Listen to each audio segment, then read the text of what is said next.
Hello दोस्तों, सभी को गुड मॉर्निंग। और आज हम हिस्ट्री अर्थात इतिहास का मॉडल पेपर सॉल्व करेंगे, ठीक ना। जो कि अच्छे तरीके से सॉल्व करेंगे, ऑब्जेक्टिव को ऑब्जेक्टिव की तरह ना सा करके सब्जेक्टिव की तरह करेंगे, ठीक। तो ये 2021 का मॉडल पेपर जो कि इंटर एग्जामिनेशन 2021 वाला है, ठीक ना। और ये मॉडल सेट है और जो इसका हिस्ट्री का जो कोड है 321, और ये कोड एग्ज़ाम में सेम इसी तरह रहेगा।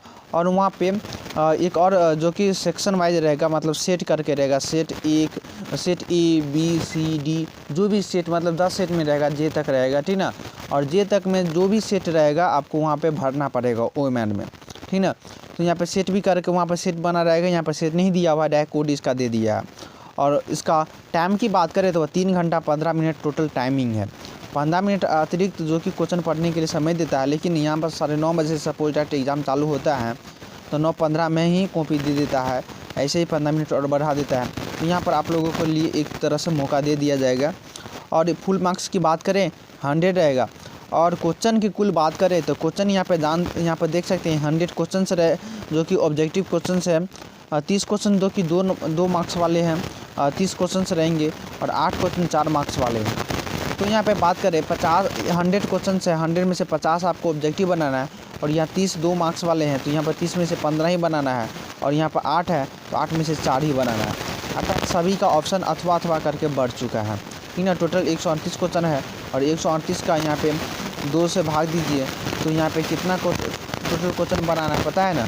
तो यहाँ पे 6 और यहाँ पे 8, मतलब टोटल 68 क्वेश्चन ही बनाना है, ठीक। जिसमें 50 ऑब्जेक्टिव हो गया और यहाँ पे जो कि क्या करें 15 और 19 ऐसे करके बनाना है। चलिए हम क्वेश्चन को शुरू करते हैं और ज़्यादा लेट नहीं कर रहा। थोड़ा यहाँ पे अपने यहाँ एक चीज़ और बता दूँ आपको, जो कि परीक्षार्थी यहाँ पर जो कि परीक्षार्थी के बारे में बोल रहा है कि अपने शब्दों में ही उत्तर दें।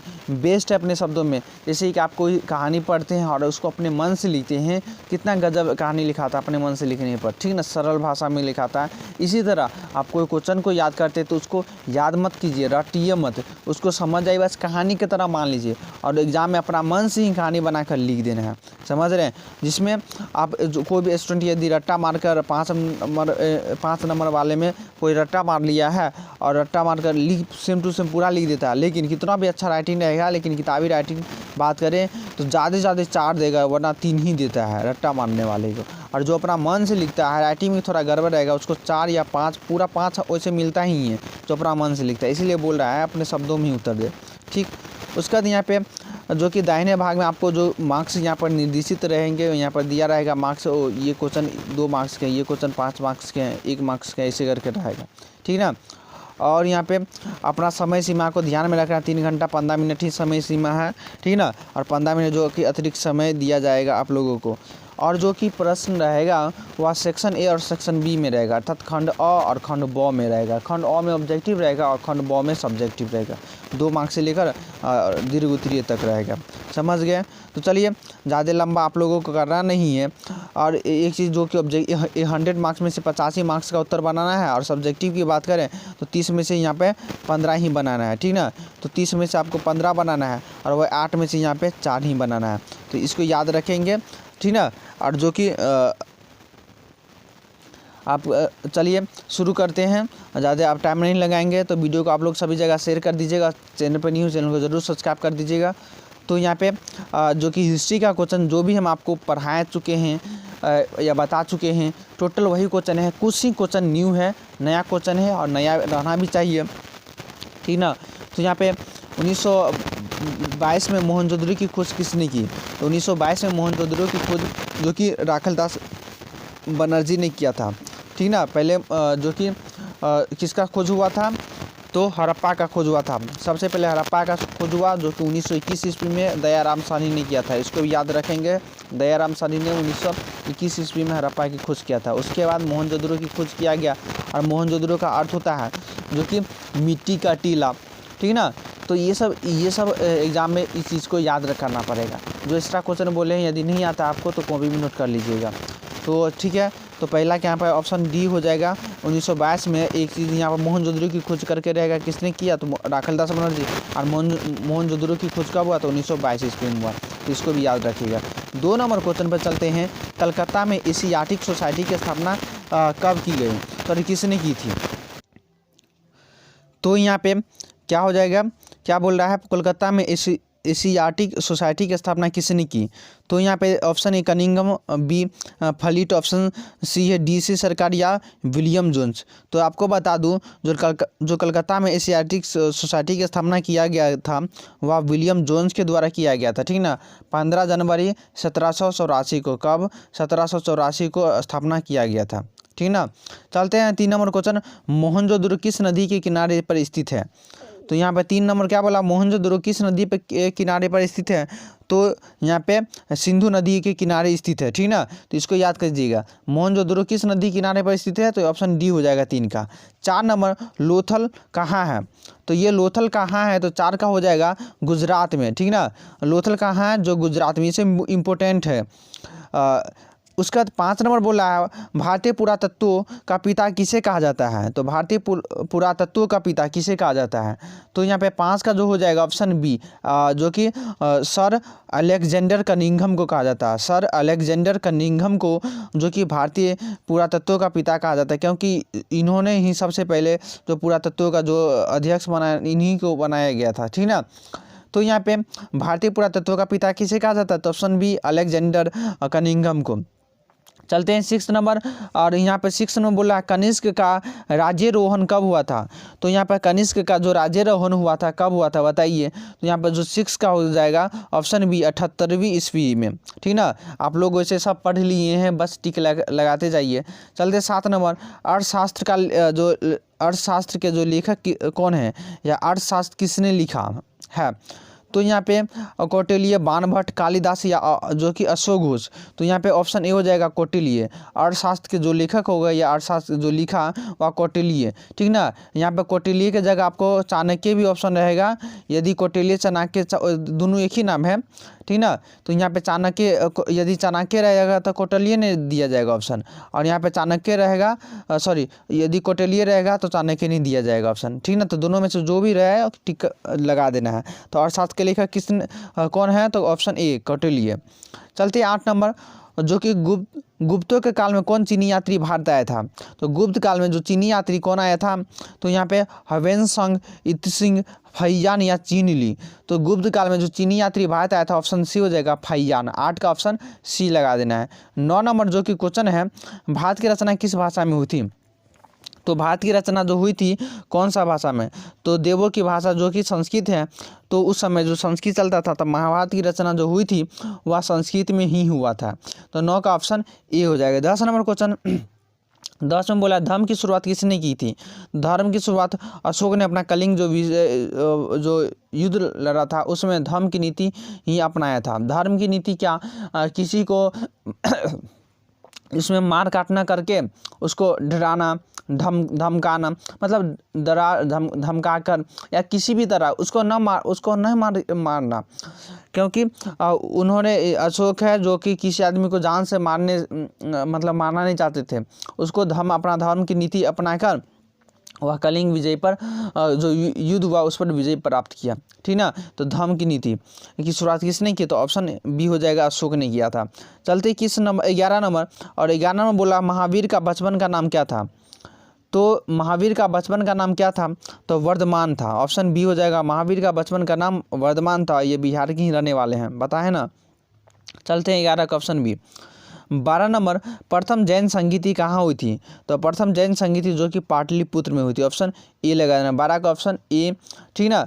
तो यहाँ पे प्रथम जैन संगीति कहाँ हुई थी? पाटलिपुत्र में। 13 नंबर क्वेश्चन, और 13 नंबर बोला श्वेतांबर और दिगंबर किस धर्म से संबंधित है? तो श्वेतांबर और दिगंबर जो कि जैन धर्म से संबंधित है, जो कि डी हो जाएगा।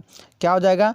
तो श्वेतांबर और दिगंबर किस धर्म से संबंधित है? तो जैन धर्म से। जैन धर्म के 2 शाखा होता है, एक श्वेतांबर, दूसरा दिगंबर। श्वेतांबर श्वेत वस्त्र पहनता, मतलब उजला कपड़ा पहनता है, वह चलता है तो मयूर पंख होता है ना, मयूर पंख लेकर चलता है, मतलब और जहाँ भी पैर अपना अपना रखता है वहाँ पर साफ करते हुए जाता है, ताकि उसके पैर के नीचे कोई कीड़ा ना आ जाए, ठीक ना, और उसका प्राण न चले जाए। तो ये सब चीज़ के लिए ठीक है। और श्वेतांबर, और ये बेड पर, जैसे बेड पर अपने लोग सोते हैं तो वो बेड पर नहीं सोते, वो लोग मिट्टी में ही सोना पसंद करते हैं। दिगंबर जो कि नग्न अवस्था में रहता है, सेम वही काम करता है, लेकिन ये दोनों, ये अलग है, ये अलग है, लेकिन दोनों जैन धर्म की ही है। लेकिन ये चाहता है कि नहीं तू भाई खराब है, तो ये को बोलता है ये भाई तू खराब है, ठीक ना। तो यहाँ पे ये सब आते हैं। चलिए, तो ये दोनों जैन धर्म का ही है पार्ट, तो यहाँ पे ऑप्शन 13 का डी हो जाएगा। चलते हैं, वैसे पूछ देते श्वेतांबर दिगंबर के बारे में बताइए, तो इसे जितना बताएं उतना लिख दीजिएगा, क्या 2 नंबर मिल जाएगा। चलते हैं 14 नंबर, और स्तूप किस धर्म से संबंधित है। तो स्तूप जो कि किस धर्म से संबंधित है, तो ये कि बुद्ध धर्म से संबंधित है। बुद्ध धर्म के में ही स्तूप बनाया। स्तूप किसको कहते हैं पता है ना भाई, जिसको जैसे अपने गांव में देखते होंगे, ये चौक चौराहा पर बना होता है एक तरह से, जो कि ये सब बना होता है, उसमें नेता विधायक का नाम सब लिखा रहता है। तो ये स्तूप जो कि इसी तरह, जो स्तूप ऐसे बना रहता था, ऐसे बना रहता था, क्या कहते हैं ऐसे था, हाँ ऐसे बौद्ध धर्म में बना रहता है। तो यहाँ पे स्तूप किस धर्म से संबंधित है, तो बौद्ध धर्म से संबंधित, बुद्ध धर्म से संबंधित। 14 का ऑप्शन डी हो जाएगा। 15 नंबर क्वेश्चन है, स्तूप जो कि सूत पीटक किस धर्म से संबंधित है। तो यहाँ पे सूत पीटक बोल रहा है, ठीक ना। ये क्या कहते हैं, सूत पीटक जो कि किससे संबंधित है, तो ये भी बौद्ध धर्म से संबंधित है। त्रिपिटक जिसको जानते हैं ना, त्रिपिटक, तो इसी का एक भाग है, ठीक है, सूत पीटक, तो ये बौद्ध धर्म से संबंधित। तो 15 का क्या हो जाएगा, ऑप्शन बी। चलते हैं 16 नंबर क्वेश्चन, और 16 नंबर इसको जल्दी फास्ट करेंगे क्योंकि 100 क्वेश्चन करना है, टाइम नहीं लगाना है। तो बाबरनामा क्या है, तो बाबरनामा यात्रा वृत्तांत, धर्म साहित्य, आत्मकथा, लोकगीत। इसको सही से समझिए, बाबरनामा क्या है। तो बताइए, कोई यहाँ पे यात्रा वृत्तांत लगाते हैं, कोई धर्म साहित्य लगा देता है ना। तो यहाँ पे बाबरनामा है, जो कि बाबरनामा के बारे में, जीवनी के बारे में लिखा गया है। तो यहाँ पे आत्मकथा है, क्या है, अच्छा बाबरनामा है, इसी को तुज्जक के बाबरी भी कहा जाता है। क्या कहा जाता है, तो तुज्जक के बाबरी, ठीक ना। तो बाबर के जीवन चरित्र के बारे में बताया गया। जीवन चरित्र रहेगा तो जीवन चरित्र लगा देना है, या आत्मकथा रहेगा तो आत्मकथा लगा देना है, ठीक। चलते हैं 17 नंबर क्वेश्चन, कुतुब मीनार का निर्माण किसने प्रारंभ किया था। तो कुतुब मीनार का आरंभ किसने किया था, निर्माण। तो यहाँ पे जो कि हो जाएगा कुतुबुद्दीन ऐबक, ऑप्शन सी हो जाएगा। 17 का ऑप्शन सी, कुतुब मीनार का निर्माण किसने आरंभ किया, तो कुतुबुद्दीन ऐबक, 17 का सी हो जाएगा। चलते हैं 18 नंबर क्वेश्चन, और 18 बोला जजिया कर किससे लिया जाता था। 18 का क्या बोला, जजिया किससे लिया जाता था, और व्यापारियों से, बुद्धिजीवियों से, सैनिकों से, जिम्मियों से। तो इसमें देखिए जजिया होता है एक तरह से, जो हिंदू सबसे ज़्यादा बात करें तो हिंदू धर्म जो जाते थे अपना तीर्थ मतलब स्थल पे, तो उससे एक तरह से जो कि टैक्स, जो कि कर जिसको कहते हैं, वह वसूलता था, ठीक ना। तो यहाँ पे जजिया, तो हिंदू धर्म से, मतलब हिंदू धर्म जो धार्मिक जो पूजा पंडित लोग थे, तो पंडितों से क्या करते थे, कुछ कुछ पैसा वसूला करते थे, ठीक ना। मुसलमान जो कि मुस्लिम धर्म बहुत कम 1% देखने को मिलता था, 99 हिंदू धर्म से लिया जाता था, ठीक ना। और एक बात यहाँ पे, तो यहाँ पे क्या हिंदू धर्म तो नहीं दिया, तो जिजिया किससे लिया जाता था, कोई लगा देता व्यापारी से। इसमें सब कन्फ्यूज करते, तो आंख क्या कहते हैं, कान खोल कर सुन लीजिए और माइंड में सेट कर लीजिए, जजिया जो कि जिम्मियों से लिया जाता था, ठीक ना। ऑप्शन डी लगा देना है। क्या लगाना, जिम्मियों से। अपना किताब नहीं होगा विश्वास तो किताब में खोल कर देख लीजिए, लेकिन गलत मत लगाइए। कोई यहाँ पे क्या कहते हैं, सब टीचरवा सब आ गया है, और यहाँ पे गलत सलट, जो भी अपना सब्सक्राइबर व्यूज़ पाने के लिए विद्यार्थी को 1 मार्क्स क्यों ना गलत हो जाए, मतलब मार्क्स गलत ही क्यों ना आवे, बस मेरा व्यूज आना चाहिए, मेरा सब्सक्राइबर आना चाहिए, ऐसा टीचर सब हैं। तो वैसे चैनल जो गलत बताता तुरंत वैसे चैनल को ब्लॉकिंग कर दीजिए, दोबारा देखिए ही नहीं। अरे भाई आपका उसके कारण आपका गलत हो जाएगा हुआ, आप इसका मतलब व्यूज़ पाने के लिए अपना क्या कहते हैं, आपको पढ़ा नहीं रहा है, या आपको नॉलेज नहीं दे रहा है, आपसे काम ले रहा है वह, ठीक ना। और आप भी उसमें जाते हैं भाई, वीडियो को लाइक करते हैं, जो अच्छा पढ़ाता है या जो भी मतलब मेहनत करता है उसको लाइक तो करते ही नहीं हैं, शेयर करते ही नहीं हैं। और जो घटिया यहाँ पे YouTube चैनल पे हम 100 चैनल की बात करें, 100 चैनल में से यहाँ पे 98% चैनल, 100 में से 98% चैनल यही काम करता है जो हम बात अभी बताएं, ठीक ना, ऐसा। और 2% ही कुछ है, 2% ही कुछ है। चलिए उसे लेना देना नहीं है, आप लोग समझिए, आप लोग उसे समझदार है, मतलब कि। तो यहाँ पे जजिया किससे लिया जाता था, ऑप्शन डी बुद्धिजीवियों से, सॉरी जिम्मियों से लिया जाता था। चलते हैं 9 नंबर, जो कि अंतिम मुगल सम्राट कौन था। तो अंतिम मुगल सम्राट कौन था, तो यहाँ पे 18 का क्या हो जाएगा बताइए। तो अंतिम मुगल सम्राट जो कि बहादुर शाह जफ़र था, ठीक है ना, ऑप्शन डी हो जाएगा। क्या होगा, बहादुर शाह जफ़र हो जाएगा। चलते हैं 20 नंबर, दीन इलाही धर्म किससे संबंधित है? दीन इलाही धर्म जो कि अकबर से संबंधित है, इन्हीं का धर्म, एक धर्म है जो दीन इलाही धर्म अकबर का है। और इसमें हिंदू, मुस्लिम, सिख, ईसाई जो भी धर्म है सब धर्म इसमें डाला गया है इसमें, और सभी को मिलाकर दीन इलाही धर्म बनाया गया, जो कि गजब धर्म है, गजब है। तो यहाँ पे 20 का ऑप्शन सी हो जाएगा। चलते हैं 21 नंबर, अकबर के काल में राजस्व व्यवस्था किसके नियंत्रण में थी? तो अकबर के काल में जो राजस्व व्यवस्था किसके नियंत्रण में थी? ऑप्शन यहाँ पे सभी कोई लगाते हैं बैरम खां, तो कोई लगाते हैं बीरबल, कोई लगाते हैं टोडरमल, बताइए। तो यहाँ पे जो कि अकबर के काल में, हाँ इसको छोटा कर लेते हैं, हाँ तो क्या बोला, अकबर के काल में राजस्व व्यवस्था किसके नियंत्रण में थी? तो बताइए 21 का क्या हो जाएगा? तो यहाँ पर टोडरमल के, ठीक ना, ऑप्शन डी हो जाएगा। तो अकबर के काल में जो टोडरमल, जो कि अकबर के मेन एक तरह से पार्ट माना जाता था, एक तरह से मेन आदमी थे, ठीक ना। तो अकबर के काल में राजस्व व्यवस्था नियंत्रण में थी जो कि टोडरमल, तो यहाँ पे डी हो जाएगा किसका।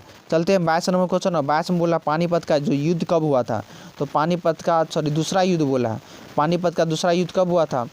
तो पानीपत का जो प्रथम युद्ध हुआ था 1526, सेकेंड युद्ध हुआ था 1556 में, ठीक ना। तो यहाँ पे ऑप्शन बी लगा देना, दूसरा युद्ध 1556 में पानीपत का दूसरा युद्ध हुआ था, ठीक। तो यहाँ पे 22 का क्या हो जाएगा? Option B. 23 नंबर, जो कृष्णदेव राय किस वंश का राजा था? तो कृष्णदेव राय किस वंश का राजा था? तो यहाँ पे तुलुग वंश, क्या हो जाएगा? कृष्णदेव राय जो कि तुलुग वंश का राजा था, ऑप्शन सी लगा देना। कृष्णदेव राय कौन सा वंश का था? तुलुग वंश। ऑप्शन जितने भी सब भाई इंपॉर्टेंट है, बिहार बोर्ड गजब दिया है, हिस्ट्री का पूरा क्वेश्चन पढ़ा दिए हुए, मज़ा आ गया हिस्ट्री देखकर।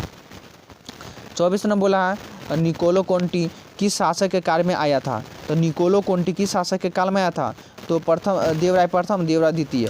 तो इसमें प्रथम देवराय द्वितीय, प्रथम और द्वितीय में यहाँ पर कंफ्यूज हो रहे हैं सभी स्टूडेंट, ठीक ना। तो यहाँ पे हो जाएगा जो निकोलो कोंटी को हमेशा सब द्वितीय ही लगाता है, तो यहाँ पे बहुत गलत है। तो इसका करेक्ट आंसर की बात करें जो कि निकोलो कोंटी किस शासक काल में आया था, तो ऑप्शन ए हो जाएगा, पर देवराय प्रथम के काल में, ठीक ना। देवराय प्रथम के काल में आया था, द्वितीय मत लगाना है, प्रथम लगाना है, ठीक ना। ये 100% सही, किताब अपना खोल कर देख लीजिए। तो निकोलो कोंटी किस शासक के काल में था? तो देवराय प्रथम के काल में। 24 का ऑप्शन ए हो जाएगा। 25 नंबर, जो किस राज्य को हम्पी के नाम से जाना जाता है? तो 25 का बोला किस राज्य को हम्पी के नाम से जाना जाता है? तो विजयनगर की हम्पी कहा जाता है, ठीक ना। तो 25 का ऑप्शन डी हो जाएगा। चलते हैं 26 नंबर, प्रसिद्ध विरूपाक्ष मंदिर कहाँ स्थित है? तो प्रसिद्ध विरूपाक्ष मंदिर जो कि कहाँ स्थित है? तो ये हम्पी में है। 26 का ऑप्शन ए हो जाएगा। क्या होगा 26 का ऑप्शन ए? अच्छा हम्पी कहाँ है? तो कर्नाटक में है, ठीक ना, इसको भी याद कर लीजिएगा। चलते 27 नंबर, दिल्ली सल्तनत की स्थापना कब हुई थी? तो दिल्ली सल्तनत की स्थापना 1206 ईस्वी में हुआ था, ठीक ना। दिल्ली सल्तनत की स्थापना कब किया गया था? तो 1206 ईस्वी का ऑप्शन ए हो जाएगा 27 का। 28 नंबर बोल रहा है तलवंडी किसका जन्म स्थान है? तो तलवंडी में किसका जन्म हुआ था? तो गुरु नानक का हुआ था, ऑप्शन बी हो जाएगा। तलवंडी जो कि गुरु नानक का जन्म स्थान है, तो 28 का ऑप्शन बी लगा देना है। चलते हैं आप क्वेश्चन 29 पे, और 29 नंबर क्वेश्चन बोल रहा है जो कि उत्तर भारत में भक्ति आंदोलन का आरंभ किस संत ने शुरू किया था? तो उत्तर भारत में भक्ति आंदोलन का आरंभ जो कि कुछ संत ने शुरू किया था, तो रामानंद ने शुरू किया था, ऑप्शन ए हो जाएगा। तो 29 का ऑप्शन ए हो जाएगा। 30 नंबर, मेगास्थनीज किस देश का रहने वाला था? तो मेगास्थनीज जो कि कहाँ का रहने वाला था बताइए? तो यहाँ पे यूनान का रहने वाला था, ठीक ना। तो यहाँ पे मोरक्को कोई स्टूडेंट लगाते तो कोई चीन लगाते हैं, गलत है ये। तो यहाँ पे जो कि मेगास्थनीज किस देश का रहने वाला था? तो यूनान का रहने वाला था, ठीक। और से जो किसके दरबार में आया था मेगास्थनीज? तो चंद्रगुप्त के दरबार में आया था। इस क्वेश्चन को भी याद कीजिएगा। चलते हैं नेक्स्ट क्वेश्चन पे। 31 नंबर, ये क्वेश्चन न्यू दे दिया है, ये क्वेश्चन न्यू है, अफनासी निकितिन कौन था? ठीक ना, आपकी इसके बारे में कौन कौन जानता था मैं बता दीजिएगा। तो अफनासी निकितिन कौन था बताइए? तो यहाँ पे जो कि 31 जो कि हो जाएगा अफनासी निकितिन, ये कौन था? तो यहाँ पे हो जाएगा एक व्यापारी था। क्या हो जाएगा? ऑप्शन डी लगाना है। कोई लेखक भी लगाते, देखिए अफनासी निकितिन लेखक भी था और व्यापारी था, बिल्कुल सही बात है। अब इसमें लेखक और व्यापारी में क्या लगाना है, सब भी कन्फ्यूज हो रहे हैं। तो यहाँ पे सबसे ज़्यादा व्यापार के काम करते हैं, लेखक बहुत कम सब, ठीक ना। तो यहाँ पे जो सबसे ज़्यादा करते थे उसका लगाना है, तो व्यापारी। तो अफनासी निकितिन जो कि एक व्यापारी था, तो ऑप्शन डी हो जाएगा 31 का। 32 नंबर, इब्न बतूता किस देश का यात्री था? तो ये मोरक्को का था, ऑप्शन ए।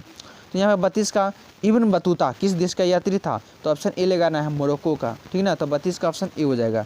33 नंबर, पुर्तगालियों ने, देखिए हम क्वेश्चन हम पढ़ाते हैं, ठीक ना, हम याद नहीं किए हुए हैं, लेकिन आपको पढ़ाते पढ़ाते हमें पूरा का पूरा क्वेश्चन याद हो गया है। हम यहाँ पे आंसर देखकर नहीं बोल रहे हैं, सीधे हमें एक तरह से रटा गया जिसको बोल सकते हैं, पढ़ाते पढ़ाते इतना रिपीट हो गया ना, रटा गया है। तो पुर्तगालियों ने गोवा पर कब अधिकार किया था? 1510 ईस्वी में याद किया था, सॉरी जो कि क्या अधिकार किया था। तो पुर्तगालियों ने गोवा पर कब अधिकार किया? 1500। वीडियो को लाइक नहीं करते हैं भाई, लाइक कीजिए। जितने भी विद्यार्थी देखते हैं, अब यहाँ पर 100 विद्यार्थी देखते हैं, 100 विद्यार्थी में देखते हैं लाइक कितना हुआ भाई, तो यहाँ पर लाइक 20 हुआ। हमें लाइक से कुछ नहीं होता है, यहाँ पर पैसा आता है, इनकम भाई कुछ नहीं आता है, समझ गया। और यूट्यूब से आज तक हमें 1 रुपया नहीं पढ़ा है, मतलब इनकम कर पाए हैं ना, आपसे फ्री में आप लोगों को पढ़ा रहे हैं। अब फिर भी फ्री में पढ़ाने के बावजूद भी आप लोग नहीं कर रहे हैं मेरे लिए। तो चलिए कोई बात नहीं, वैसे अच्छा लगेगा तो लाइक कीजिए, नहीं अच्छा लगेगा तो कोई बात नहीं, ठीक ना। तो आप यहाँ पर लाइक करना आपका काम है या शेयर करना आपका काम है, लेकिन हम तो क्या बोलेंगे भाई, शेयर कर दिया कीजिए, आते हैं देखने के लिए तो शेयर ज़रूर किया कीजिए।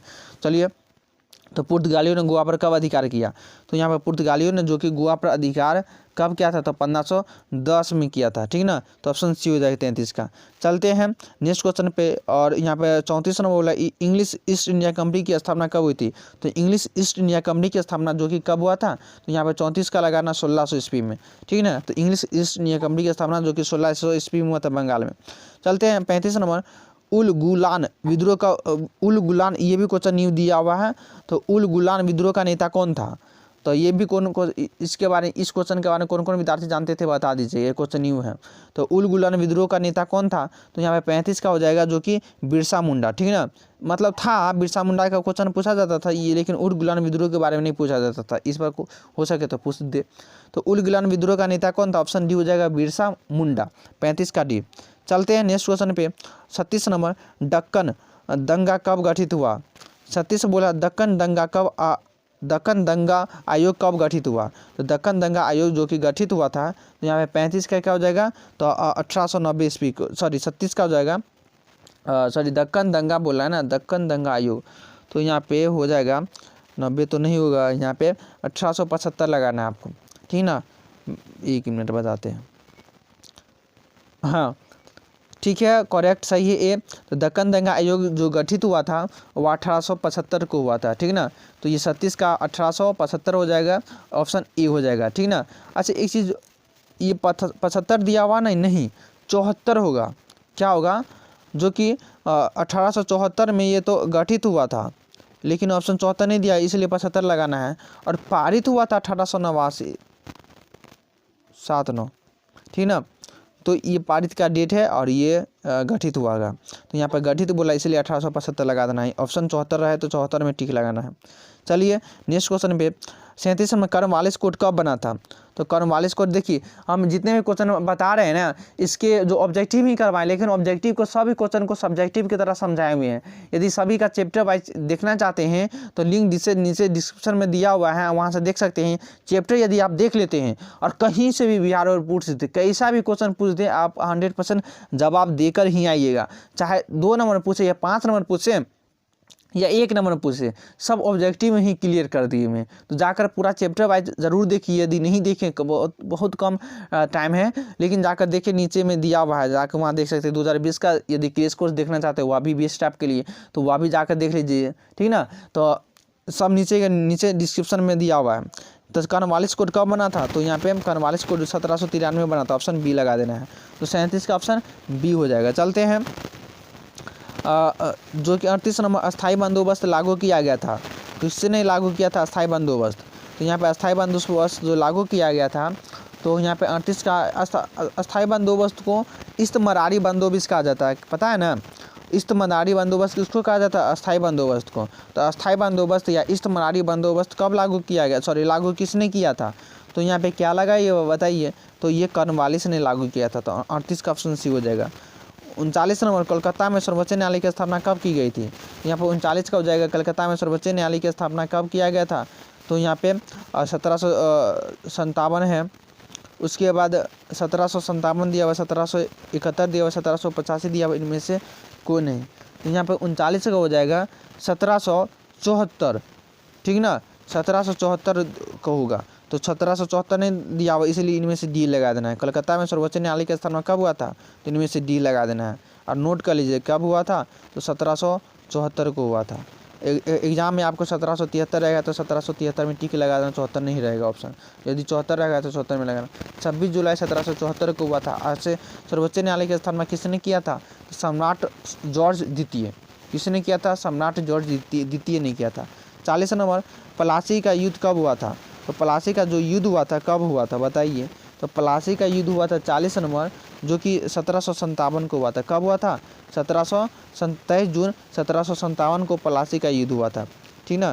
तो यहाँ पे जो कि 40 का क्या हो जाएगा? तो ऑप्शन डी हो जाएगा। चलते 41 नंबर, वीर कुंवर सिंह का जन्म कहाँ हुआ था? तो वीर कुंवर सिंह का जन्म कहाँ हुआ था? जगदीशपुर, झांसी, कानपुर या जबलपुर? तो यहाँ पे 41 का हो जाएगा जगदीशपुर में। वीर कुंवर सिंह का जन्म हुआ था बिहार के जगदीशपुर में, ठीक ना। तो यहाँ पे कहाँ हुआ था? जगदीशपुर में 13 नवंबर 1777 को, ठीक ना। 1777 को हुआ था जगदीशपुर में। भोजपुर जिला में पड़ता है ये, भोजपुर जिला, बिहार के भोजपुर जिला के जगदीशपुर में 1777 को हुआ था। चलते हैं नेक्स्ट क्वेश्चन पे।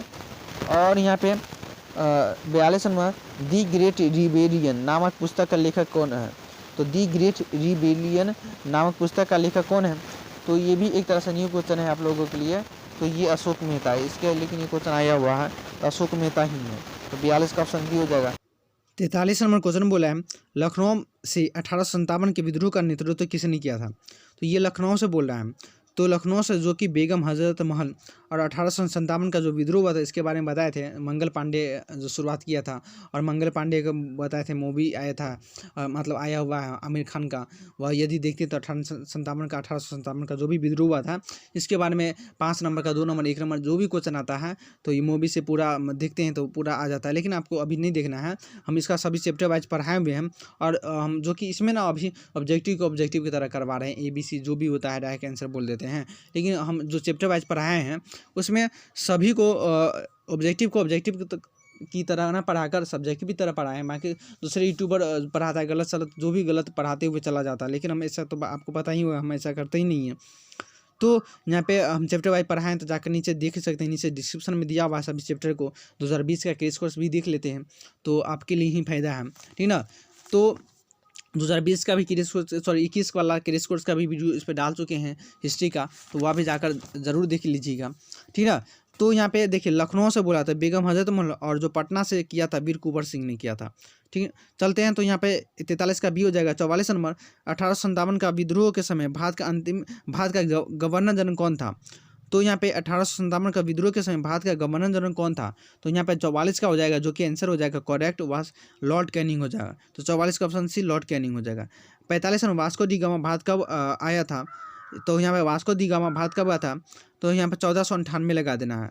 तो यहाँ पे 45 का क्या हो जाएगा? ऑप्शन ए 1498 लगा देना है, ठीक ना। भारत का खोज किसने किया था? तो वास्को डी गामा ने किया था। कब किया था? 1498 में खोज किया था, ठीक ना। तो यहाँ पे 45 का क्या हो जाएगा? तो 20 मई, अच्छा 20 मई है ना, इस 20 मई को भी याद कर लीजिएगा, आपके फ़ायदे के लिए है, ये भी पूछ दिया जाता है। तो 20 मई 1498 को वास्को डी गामा भारत आया था। चलते हैं नेक्स्ट क्वेश्चन पे, जो कि कौन सा भारतीय नगर 7 द्वीपों का नगर कहा जाता है? तो 7 द्वीपों का नगर किसे कहा जाता था? मुंबई को कहा जाता है, ऑप्शन ए हो जाएगा। तो 7 द्वीपों का नगर मुंबई को, 46 का ऑप्शन ए हो जाएगा। 47 नंबर, गेटवे ऑफ इंडिया कहाँ है? तो गेटवे ऑफ इंडिया बॉम्बे में, ऑप्शन ए हो जाएगा। तो ऑप्शन 47 का option A gateway of India Bombay में है। 48 नंबर, 3 कठिया पद्धति क्या है? तो 3 कठिया पद्धति के बारे में जरूर सुने होंगे, जो लोग खेती करते हैं या किसान हैं, ठीक ना, खेती करते हैं तो उसको पता होगा 3 कठिया पद्धति के बारे में। तो 3 कठिया पद्धति जुड़ी हुई किससे? ऑप्शन ए गन्ने की खेती से, ऑप्शन बी धान की खेती से, ऑप्शन सी नील की खेती से, ऑप्शन डी गेहूं की खेती से। तो 3 कठिया पद्धति है वह नील की खेती से। बिहार के चंपारण जिला में 3 कठिया खेती मतलब करवाया जाता था और नील की खेती करवाया जाता था, ऑप्शन सी हो जाएगा। बिहार के चंपारण जिला में नील की खेती क्या होता है? जैसे मान लीजिए कोई खेती पर नील की खेती होता है, तो यदि एक बार कोई भी खेती पर नील की खेती हो जाता है, वह खेत दोबारा खराब हो जाता है, दोबारा उपजाऊ नहीं होता, वह भूमि ही खराब हो जाता है। तो इसका विद्रोह महात्मा गांधी ने किया था। तो 48 का ऑप्शन सी हो जाएगा। नेक्स्ट क्वेश्चन 49 नंबर क्वेश्चन बोल रहा है, और जो क्वेश्चन है 1919 के भारत सरकार का अधिनियम को क्या कहा जाता है? तो 1919 के भारत सरकार का अधिनियम को क्या कहा जाता है? ऑप्शन ए मार्ले मिंटो अधिनियम, ऑप्शन बी मॉन्टेग्यू चेम्सफोर्ड अधिनियम, ऑप्शन सी डोलेट अधिनियम, ऑप्शन डी इनमें से कोई नहीं। तो यहाँ पे देखिए मेरा मैथ्स खराब हो गया है, जो मैक है ना वह शायद ख़राब हो गया है, क्या हो गया है, बैटरी तो रोज़ का रोज़ एक तरह से बैटरी इसका चेंज करते फिर भी नहीं पता क्या प्रॉब्लम है। तो मैक में दिक्कत हो गया है, तो आप लोगों के लिए आवाज़ जो दिक्कत हो जाता है उसके लिए सॉरी, ठीक है ना। लेकिन आप लोग फिर भी कोशिश कीजिए, ज़रूर देखिए आवाज़ तो क्लियर होगा, जहाँ जहाँ गड़बड़ है बता दीजिएगा। काफ़ी हम परेशान हो गए, वीडियो को दोबारा एक तरह से रिकॉर्ड करना पड़ा, इतना लंबा वीडियो दोबारा से रिकॉर्ड कर रहे हैं फिर भी ख़राब हो रहा है, ठीक ना। तो या माइक निकाल कर करते हैं तो आवाज़ क्लियर नहीं, अभी हम माइक निकाल कर रिकॉर्डिंग कर रहे हैं, ठीक ना। और माइक लगा कर करते हैं ख़राब हो जाता है। तो मेरा माइक ही गड़बड़ हो गया है। यदि आप लोग किसी भी प्रकार का मतलब जो हेल्प करना चाहते हैं ताकि हम कुछ माइक ले लें, तो देखिए यूट्यूब से या आप लोगों से आज तक कोई भी इनकम या मतलब 1 रुपये का भी नहीं हो रहा, ठीक ना। तो यहाँ पे आप लोगों का मटेरियल अभी भी कुछ मटेरियल लेना अभी तक नहीं ले पाए हैं, पता ही होगा। लेकिन अब जितना मटेरियल क्या करें, उसी मटेरियल हम पढ़ा रहे हैं, जैसे तैसे चल रहा है।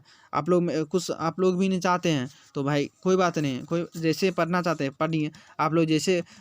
तो यहाँ पे यदि आप लोग किसी भी प्रकार के आर्थिक हेल्प का मतलब फाइनेंशियल वाला हेल्प करना चाहते हैं तो नीचे जो कि फ़ोनपे, गूगल पे, बैंक अकाउंट का पूरा डिटेल दिया हुआ है और टेलीग्राम पर भी डिटेल दिया हुआ है, या कमेंट बॉक्स में भी हमसे मांग सकते हैं। तो वहाँ जाकर जो भी आपसे हो सके वह ज़रूर हेल्प कीजिए। आप हेल्प करेंगे तो आपका तो मतलब कि ज़रूर फ़ायदा होगा। कहने का मतलब हम उससे मैक ले लेंगे, आवाज़ क्लियर हो जाएगा और बाकी फ्यूचर में स्टूडेंट आएंगे उनको भी फ़ायदा हो जाएगा। तो आप लोग ज़रूर कुछ ना कुछ हेल्प कीजिए, ठीक ना। तो आज तक हम जो कितने भी वीडियो के माध्यम से बोले हैं लेकिन आज तक ऐसा हो नहीं पाया, लेकिन ज़रूर आप लोग ऐसा कर दीजिएगा, ठीक ना। तो 1919 के भारत सरकार के अधिनियम को क्या कहा जाता है, तो मॉन्टेग्यू चेम्सफोर्ड अधिनियम, ऑप्शन बी हो जाएगा। 49 का क्या हो जाएगा, ऑप्शन बी से जो मॉन्टेग्यू चेम्सफोर्ड जो कि भारत के राज्य सचिव थे और भारत के तत्कालीन वसराय भी थे, ठीक ना। चलते हैं 49 का बी। 50 नंबर, चौरा चौरी कांड कब हुआ था, इसके बारे में जानते होंगे, 10th में पढ़े होंगे, एग्जाम भी दिए होंगे। चौरा चौरी कांड का क्वेश्चन भी आया था एग्जाम में। चौरी चौरा कांड कब हुआ था, तो 1922 को हुआ था। कब हुआ था, 4 फरवरी 1922 को गोरखपुर में हुआ था, ठीक ना। तो ऑप्शन डी हो जाएगा। और ये भी 12th में ही पूछ देगा 2 नंबर में चौरा चौरी कांड क्या है, तो आप लोग तैयार कर लीजिएगा इसका। चलते हैं 51 नंबर, राजस्व दल का गठन कब हुआ था, तो 51 का राजस्व दल का गठन हुआ था वह 1923 को हुआ था। कहाँ हुआ, कब हुआ था, तो 1923 को हुआ था, ठीक ना। चलते हैं 51 का ऑप्शन बी हो जाएगा। 52 नंबर क्वेश्चन बोला है, गांधी जी पेशे से क्या थे, आप लोग इसमें कंफ्यूज हो रहे हैं। गांधी जी शिक्षक भी थे, कोई शिक्षक लगा था, चिकित्सक तो नहीं थे, व्यापारी भी नहीं थे। तो ए और डी में कंफ्यूज हो रहे हैं। तो यहाँ पे शिक्षक और वकील, तो इसमें क्या लगाना, देखिए गांधी जी के पिता जो वकील थे, जो राजकोट के दीवान थे, ठीक है ना, अर्थात मान लीजिए वकील नहीं थे। और गांधी जी पढ़ाई करने के लिए वकालत का ही पढ़ाई करते थे और वह पढ़ाई करने के लिए ही विदेश गए थे ना, वकीली का पढ़ाई करने के लिए। तो ये गांधी जी पेशे से वकील लगा देना, ऑप्शन डी लगा देना। नेक्स्ट क्वेश्चन पे चलते हैं और नेक्स्ट क्वेश्चन बोल रहा है इसमें तो और ये 53 नंबर क्वेश्चन है, शेर ए पंजाब के नाम से किसे जाना जाता है, तो शेर ए पंजाब के नाम से बाल गंगाधर तिलक को जानते हैं, या लाल लाजपत राय, या बिपिन चंद्र पाल, या भगत सिंह। तो शेर ए पंजाब के नाम से जाना जाता है, ऑप्शन बी लाला लाजपत राय को जाना जाता है, ऑप्शन ए। और इसी को शेर ए मतलब पंजाब ए केसरी के नाम से जाना जाता है, ठीक ना। तो इसको याद कर लीजिएगा। तो 53 का ऑप्शन बी हो जाएगा। 54 नंबर, कांग्रेस के अधिवेशन में पूर्ण स्वराज्य का प्रस्ताव पारित कब हुआ था, तो कांग्रेस के किस अधिवेशन में पूर्ण स्वराज्य का प्रस्ताव पारित हुआ था, तो यहाँ पर 54 का जो कि हो जाएगा वह लाहौर में हुआ था, ठीक ना।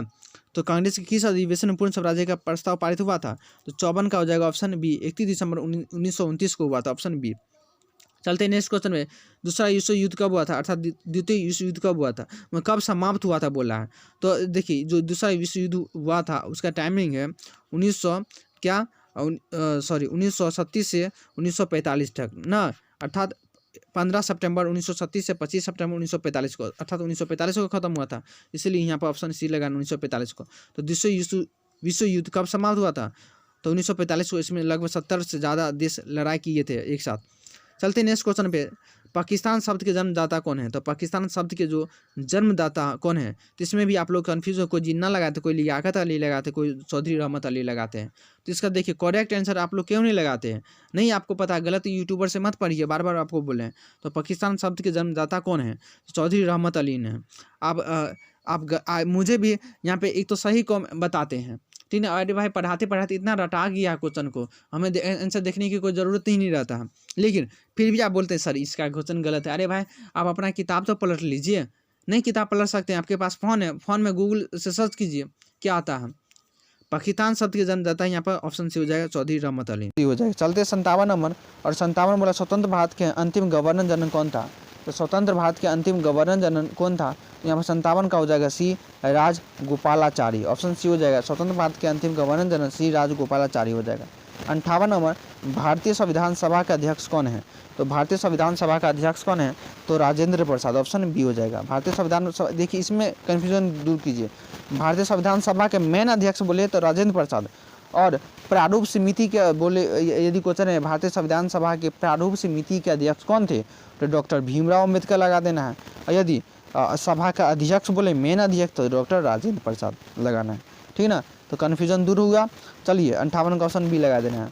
चलते हैं 59 नंबर, भारत का लौह पुरुष किसे कहा जाता है, तो सरदार पटेल को कहा जाता है, ऑप्शन बी ए हो जाएगा, ठीक ना। तो भारत का लौह पुरुष किसे कहा जाता है, ठीक ना, तो सरदार पटेल को कहा जाता है। 59 का ऑप्शन ए हो जाएगा। 60 नंबर क्वेश्चन, और राष्ट्रीय गान किसने लिखा था, बताइए राष्ट्रीय गान किसने लिखा था, सब बताइए किसने लिखा था। किसी को मतलब आप लोग इसको नहीं याद रखते हैं ना, बताइए। तो यहाँ पर रविन्द्रनाथ टैगोर हो जाएगा। राष्ट्रीय गान जो लिखा था रविन्द्रनाथ टैगोर।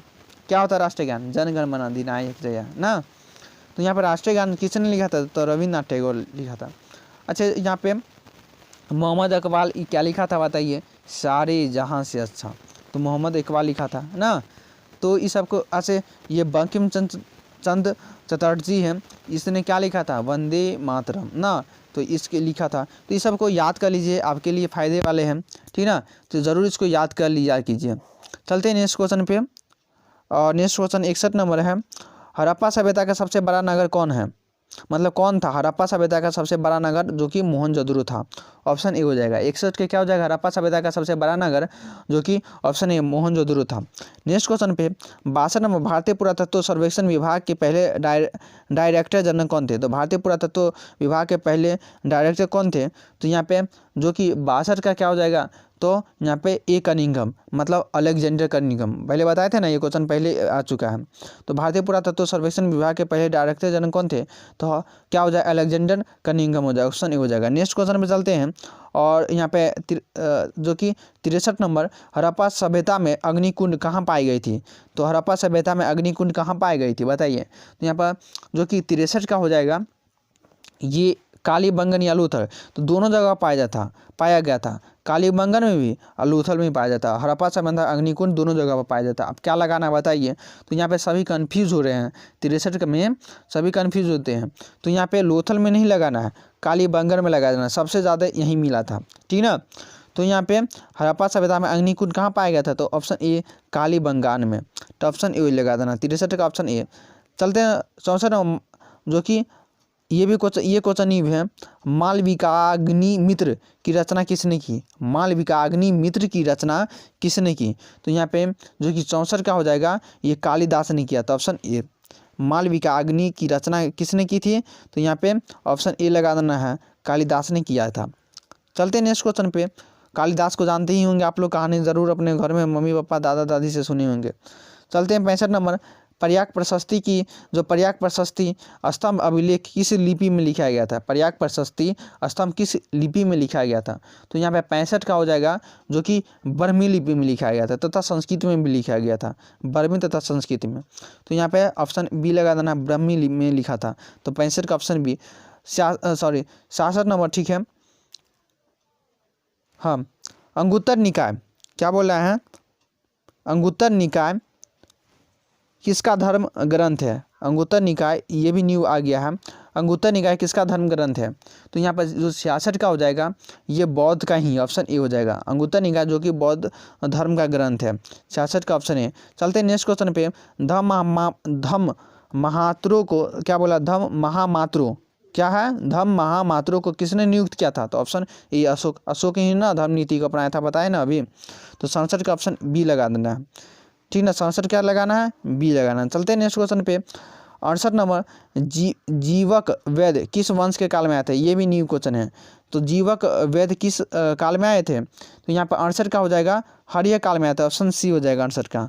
69 नंबर, किस शिलालेख में हमें अशोक द्वारा कलिंग विजय का पता चलता है। तो किस शिलालेख में हमें अशोक द्वारा कलिंग विजय के बारे में पता चलता है, तो यहाँ पे 69 का क्या हो जाएगा, तो 13वीं में क्या हो जाएगा 69 का, तो 13वीं में अशोक का कलिंग विजय का पता चलता है, ठीक ना। तो 69 का ऑप्शन डी सब इम्पोर्टेंट है।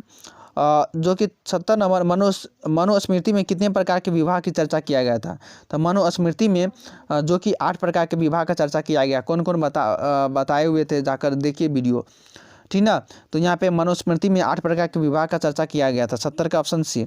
चलते हैं 71 नंबर, डॉक्टर भीमराव अंबेडकर ने किस धर्म को अपनाया था। डॉक्टर भीमराव अंबेडकर किस धर्म को अपनाया था, ये न्यू क्वेश्चन दे दिया है। तो ये जो कि बौद्ध धर्म को अपनाया था, डॉक्टर भीमराव अंबेडकर जो कि बौद्ध धर्म को अपनाया था, ऑप्शन बी हो जाएगा 71 का। चलते हैं 72 नंबर, पुराणों की संख्या कितनी है। तो पुराण कितना है बताइए, तो पुराण की संख्या कितनी है, तो यहाँ पे 72 का हो जाएगा पुराण की संख्या, जो कि 18, ठीक ना, 18 है, ऑप्शन डी हो जाएगा 72 का। 73 नंबर, अकबरनामा कितने खंडों में विभाजित है। अकबरनामा जो कि कितने खंडों में विभाजित है, तो इसमें कोई 3 लगाते, कोई 5 लगाते, सभी कन्फ्यूज करते इस क्वेश्चन पे ना। तो अकबरनामा जो कि 3 यहाँ पे लगाना है, बी 3 लगाना है, जाकर देख लीजिए किताब में। तो अकबरनामा जो कि 3 भागों में विभाजित है, 73 का भी। चलते हैं 74 नंबर, आइन अकबरी मूलतः किस भाषा में लिखा गया था। तो आइन अकबरी किस भाषा में लिखा गया था, तो यहाँ पे 74 का हो जाएगा बी आइन अकबरी, जो कि फारसी में लिखा को उर्दू लगाते हैं, उर्दू ऑप्शन में रहेगा। जैसे देवनागरी दिया हुआ, देवनागरी को हटाकर उर्दू या ब्रह्मी को हटाकर उर्दू देता है, तो आप लोग उर्दू लगा देते हैं। तो आइन अकबरी मूलतः जो लिखा गया था वह फारसी में लिखा गया था। किस भाषा में लिखा गया था, तो फारसी, 74 का बी लगाना है। 75 नंबर, शेरशाह सूरी ने 1540 ईस्वी को किसे परास्त किया था, मतलब किसे हराया था। शेरशाह सूरी ने 1540 को किसे हराया था, अकबर, बाबर या किसे हराया था बताइए। तो यहाँ पे जो कि हराया था शेरशाह 1540 को, वह हुमायूं का हराया था, ऑप्शन सी हो जाएगा, ठीक ना। तो शेरशाह किसे 1540 में परास्त किया था, मतलब हराया था, तो हुमायूं को। चलते हैं नेक्स्ट क्वेश्चन पे। 76 नंबर, अकबर को किस वर्ष बादशाह घोषित किया गया था। तो यहाँ पे अकबर को किस वर्ष बादशाह घोषित किया गया था, तो ये 1556 को किया गया था। 14 फरवरी 1556 को अकबर को बादशाह घोषित किया था, मतलब राज्यारोहण हुआ था, ठीक ना। 76 का ऑप्शन सी। 77 नंबर, जो कि ये क्वेश्चन न्यू है, खालसा पंथ की स्थापना किसने की थी। तो खालसा पंथ की स्थापना किसने की थी, तो 77 नंबर, तो गुरु गोविंद सिंह ने किया था। खालसा पंथ की स्थापना गुरु गोविंद सिंह ने किया था। चलते हैं नेक्स्ट क्वेश्चन पे। तालीकोटा युद्ध कब हुआ था, ये क्वेश्चन न्यू है। तालीकोटा जो युद्ध हुआ था 78 का, वह कब हुआ था। तो तालीकोटा युद्ध हुआ था वह 1565 को हुआ था, ठीक ना। तो यहाँ पे 78 का क्या लगाना है, 1565। तालीकोटा का युद्ध 1565 को हुआ था। नेक्स्ट क्वेश्चन पे चलते हैं, और नेक्स्ट क्वेश्चन जो कि 79 है, और 79 बोला है विट्ठल मंदिर का निर्माण किस शासक के काल में हुआ था। तो विट्ठल मंदिर का निर्माण किस शासक के काल में हुआ था, 79 का हो जाएगा देवराय द्वितीय के काल में हुआ था, ऑप्शन बी लगा देना, ठीक ना। ठीक है, तो यहाँ पे क्या बोला, विट्ठल मंदिर का निर्माण जो कि 89 नंबर का निर्माण किसने, जो कि विट्ठल मंदिर का निर्माण किस शासक ने किया था, देवराय द्वितीय ने, ऑप्शन बी हो जाएगा। चलते हैं 80 नंबर क्वेश्चन, और 80 नंबर क्वेश्चन बोल रहा है लिंगायत आंदोलन की स्थापना किसने की। तो 80 का हो जाएगा लिंगायत आंदोलन की स्थापना किसने किया था, तो बासवन्ना किया था, बासव या बासवन्ना ने शुरू किया था। तो 80 का ऑप्शन ए हो जाएगा। चलते हैं नेक्स्ट क्वेश्चन पे, और नेक्स्ट क्वेश्चन बोला है 81, जो फ्रांसिस बर्नियन किस शासक के काल में आए थे। तो फ्रांसिस बर्नियन किस शासक काल में आए थे, तो यहाँ पे 81 का हो जाएगा ऑप्शन औरंगजेब, ऑप्शन डी हो जाएगा। 81 का ऑप्शन डी, ठीक। 82 नंबर, 1857 के विद्रोह की पूर्व निर्धारित तिथि क्या थी, मतलब 1857 का विद्रोह जो होने वाला था कौन सा तिथि को नहीं था, लेकिन उससे पहले हो गया था, इसके बारे में भी बताए हुए हम बढ़िया तरह से, जाकर वीडियो देखिए। तो 1857 का विद्रोह की जो पूर्व निर्धारित तिथि है क्या है, तो यहाँ पे जो 82 का है 31 मई 1857 को, 31 मई को जो कि 1857 का विद्रोह होने वाला था, लेकिन सब अंग्रेज़ों को पता चल गया था जो सभी जनता विद्रोह करने वाले हैं, इसलिए पहले ही कर दिया। तो यहाँ भारतीय लोग तैयार नहीं थे, जिस कारण से हार गया था बेचारा। तो यहाँ पे जो कि 1857 का विद्रोह 10 मई को ही हुआ था, 10 मई को हुआ था, लेकिन इसका जो मेन तिथि है लड़ाई करने का 31 मई था। तो यहाँ पे 82 का क्या हो जाएगा ऑप्शन, जो कि डी हो जाएगा। चलते हैं नेक्स्ट क्वेश्चन पे। तात्या टोपे को फांसी कब दिया गया था। तात्या, ये भी क्वेश्चन एक तरह से न्यू ही लगेगा आप लोगों को। तो तात्या टोपे को फांसी कब गया था, तो 83 का हो जाएगा, जो कि 18 अप्रैल 1859 को, ठीक ना। 18 अप्रैल 1859 को तात्या तोपे को फांसी दिया गया था। तो 83 का ऑप्शन लगाना सी। 84 नंबर मतलब 84 नंबर, झोकन बाग हत्याकांड कहाँ हुआ था, ये भी न्यू है। झोकन बाग हत्याकांड कहाँ हुआ था, तो जो कि झांसी में ही हुआ था। झोकन बाग हत्याकांड जो हुआ था झांसी में, ऑप्शन ए हो जाएगा। चलते हैं नेक्स्ट क्वेश्चन पे। और नेक्स्ट क्वेश्चन 85 नंबर क्वेश्चन बोल रहा है, जो खेरा सत्याग्रह कब हुआ था। तो खेरा सत्याग्रह कब हुआ था, तो जो कि यहाँ पे 1918 को हुआ था। कब हुआ था, तो जून 1918 में। आज से खेरा सत्याग्रह क्या पता है ना, किसान ही आंदोलन है। खेरा सत्याग्रह किसान आंदोलन, जो कि बहुत बड़ा आंदोलन हुआ था। तो 85 से ऑप्शन डी हो जाएगा। चलते हैं 86 नंबर, पुर्तगालियों ने गोवा में किस वर्ष अपना व्यापारिक केंद्र स्थापित किया था। इसमें सभी कन्फ्यूज हो रहे हैं। तो पुर्तगालियों ने गोवा में किस वर्ष अपना व्यापारिक केंद्र स्थापित किया था, तो यहाँ पे क्या लगाना है। तो देखिए इसमें तो हम भी कन्फ्यूज हैं रियल बात करें तो इसमें हम भी कन्फ्यूज है, इसका आंसर नहीं मिल रहा है हमें भी। लेकिन मेरे हिसाब से 1639 हो जाएगा। लेकिन इसका जवाब हमें आप लोग बताइए, और हम इसका क्लियर भी बता देंगे फिर से। आप लोग जब 10 आदमी बताएंगे ना, 10 विद्यार्थी, तो उसमें से हम देख कर बता सकते हैं। लेकिन मेरे हिसाब से सी होना चाहिए। तो यहाँ पे पुर्तगालियों ने गोवा पर देखिए 1649 को हुआ था यहाँ पर, लेकिन 39 दिया हुआ, ऑप्शन नहीं दिया हुआ, तो क्या लगाना है, ठीक ना। तो चलिए, पुर्तगालियों ने गोवा में किस वर्ष अपना व्यापारिक केंद्र स्थापित किया गया था। तो 86 का जवाब आपको कमेंट बॉक्स में देना है। हम कंफ्यूज हो रहे हैं, इसको कन्फ्यूजन दूर करना है, तो आप लोग जरूर जवाब दीजिएगा। चलते हैं नेक्स्ट क्वेश्चन पे। नेक्स्ट, लॉर्ड वेलेस्ली भारत के गवर्नर बनकर कब आए। तो लॉर्ड वेलेस्ली भारत के गवर्नर बनकर कब आए थे। तो 87 का यहाँ पे, जो कि 1785 लगा देना है। ठीक, नेक्स्ट क्वेश्चन पे चलते हैं। और नेक्स्ट क्वेश्चन, गांधी जी प्रारंभिक शिक्षा कहाँ हुई थी। तो गांधी जी का प्रारंभिक शिक्षा पोरबंदर में हुई थी। मतलब शुरुआती जो शिक्षा वो गांधी जी पढ़ाई किए थे बच्चे में, मतलब जब छोटा था तो पोरबंदर में किए थे। तो 88 का ऑप्शन ए हो जाएगा। चलते हैं नेक्स्ट नंबर क्वेश्चन पे। 89, कृषि में 3 कठिया पद्धति लागू हुई थी कहाँ। तो बताए थे जो कृषि में 3 कठिया पद्धति लागू किया गया था वहाँ चंपारण, बिहार के चंपारण में दिया हुआ, चंपारण दिया हुआ, तो ऑप्शन डी लगा था। नेक्स्ट क्वेश्चन पे चलते हैं। और 90 नंबर, जो कि सेवर्स की संधि किसके बीच हुई थी। तो 90 नंबर, सेवर्स की जो संधि हुई थी वह ब्रिटेन और तुर्की के बीच हुआ था। किसके बीच हुई थी, तो ब्रिटेन और तुर्की के बीच हुआ था, ऑप्शन डी। चलते 91 नंबर, साबरमती से दांडी की यात्रा गांधी जी कितने दिन में प्रारंभ है। मतलब साबरमती जाकर, दांडी जाकर जो नमक कानून का उल्लंघन किया था, पता है ना, जो जेल गए थे उस समय। तो साबरमती से गांधी की यात्रा गांधी जी ने कितने दिनों में किया था, तो 24 दिन में। तो 91 का हो जाएगा ऑप्शन सी, 24 दिनों तक, 24 दिन में किया था। 91 का सी हो जाएगा। 92 नंबर मतलब 92 नंबर, कितने गोल में सम्मेलन हुए थे। तो 3 गोल में सम्मेलन हुए, तो ऑप्शन बी हो जाएगा। कितने गोल में सम्मेलन हुए थे, तो 3, ऑप्शन बी। चलते हैं 93 नंबर, भारत को प्रांतीय क्या हो जाएगा, भारत को प्रांतीय स्वायत्तता किस अधिनियम से प्राप्त हुआ था। तो भारत को प्रांतीय स्वायत्तता किस अधिनियम से प्राप्त हुआ था। तो 93 का क्या हो जाएगा, तो यहाँ पे 1935 का अधिनियम से भारत को प्रांतीय स्वायत्तता किस अधिनियम से प्राप्त हुआ था। तो 1935 का अधिनियम से। चलते हैं नेक्स्ट क्वेश्चन पे। 93 नंबर, करो या मरो का नारा किसने दिया था। तो महात्मा गांधी ने दिया था, ऑप्शन डी लगाना है। करो या मरो या भारत छोड़ो का भी नारा किसने दिया था, तो महात्मा गांधी ने दिया था। चलते हैं नेक्स्ट क्वेश्चन पे। अच्छा, 94 का डी लगा देना है। और 95 का हो जाएगा, 1906 में मुस्लिम लीग की स्थापना कहाँ हुई थी। तो 1906 में मुस्लिम लीग की स्थापना कहाँ हुई थी, तो यहाँ पे 95 का हो जाएगा, जो कि ढाका में हुआ था, ठीक ना, बांग्लादेश में। ढाका अर्थात बांग्लादेश में 1906 में मुस्लिम लीग की स्थापना हुआ था। चलते हैं नेक्स्ट क्वेश्चन में। 96 मतलब 96 नंबर क्वेश्चन, भारतीय संविधान कब लागू किया गया था। यहाँ पे कंफ्यूज हो रहे हैं सभी। देखिए, लागू किया गया था, भारतीय संविधान कब लागू किया था, 26 जनवरी 1950 को। यहाँ पर नवंबर आप लोग लगाते हैं, वह नवंबर में तैयार हो गया था, ठीक ना, लागू करने के लिए बात चलाया गया था, लेकिन 26 जनवरी को ही लागू किया था। तो भारतीय संविधान कब लागू किया था, 26 जनवरी 1950 को। इसीलिए ना हम लोग गणतंत्र दिवस के रूप में मनाते हैं।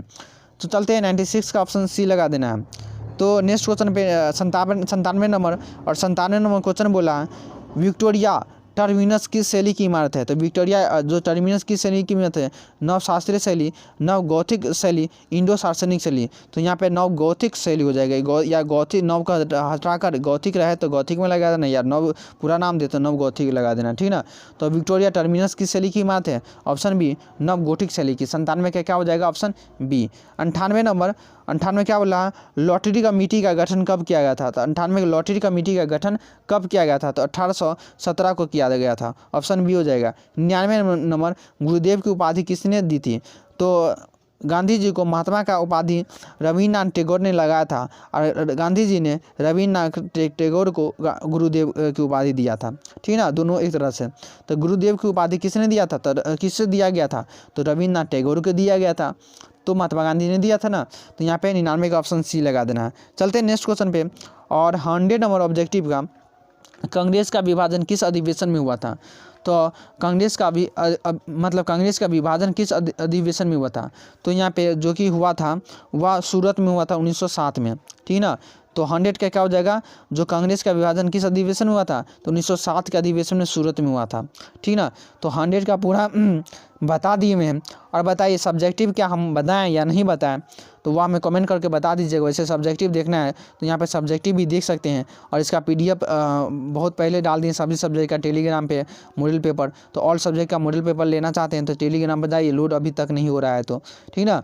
तो बाकी यह वीडियो आपको कैसा लगा कमेंट बॉक्स में ज़रूर बताइएगा, और प्लीज़ सभी जगह वीडियो को शेयर कर दीजिएगा, ताकि मुझे भी कुछ फ़ायदा हो सके, न्यू स्टूडेंट आए इस पर, ठीक ना। तो ज़रूर शेयर कीजिए, सभी दोस्तों को ज़रूर बताइए, प्लीज़ शेयर कर दीजिएगा, आप लोगों से रिक्वेस्ट कर रहे हैं। अब वीडियो बताइए कैसा बना है, मज़ा आया हो तो हमें बताइएगा। और जो कि 100 क्वेश्चन में से किसको कितना सही हुआ वह भी बताइए, देखते हैं किसको कितना सही हुआ। 100 क्वेश्चन में से किसको कितना सही हुआ है बताइए कमेंट करके, देखते हैं कौन कौन पढ़े थे ध्यान से। आज के लिए